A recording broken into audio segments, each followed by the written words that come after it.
গেল বছর নানা দেশে $61 বিলিয়ন সহায়তা দিলেও দ্বিতীয় মেয়াদে ক্ষমতায় বসেই তাতে কাটছাঁট করেন যুক্তরাষ্ট্রের প্রেসিডেন্ট ট্রাম্প, যার সবচেয়ে বড় প্রভাব পড়ে ইউএসএআইডির ত্রাণ কার্যক্রমে।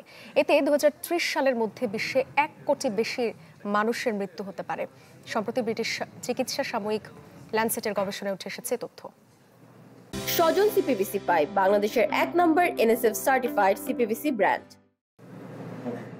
বিশ্বের মানবিক সহায়তা দেয়া রাষ্ট্র হিসেবে এতদিন সুপরিচিত ছিল যুক্তরাষ্ট্র। জাতিসংঘের সহায়তা কার্যক্রমের 38% আসে মার্কিন তহবিল থেকে।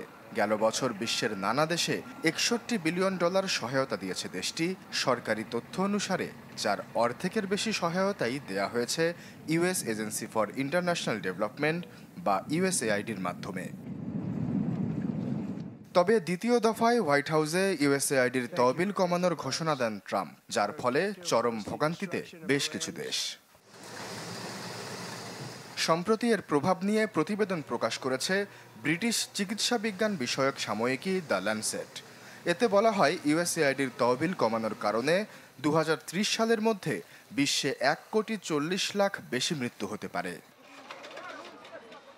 দ্য ল্যান্সেটের গবেষণায় আরও উঠে এসেছে, ইউএসএআইডির অর্থায়নে পরিচালিত কর্মসূচিগুলি গেল 2 দশকে বিশ্বব্যাপী 9,10,00,000-এর বেশি মৃত্যু ঠেকিয়েছে, যার মধ্যে 3 কোটি শিশু।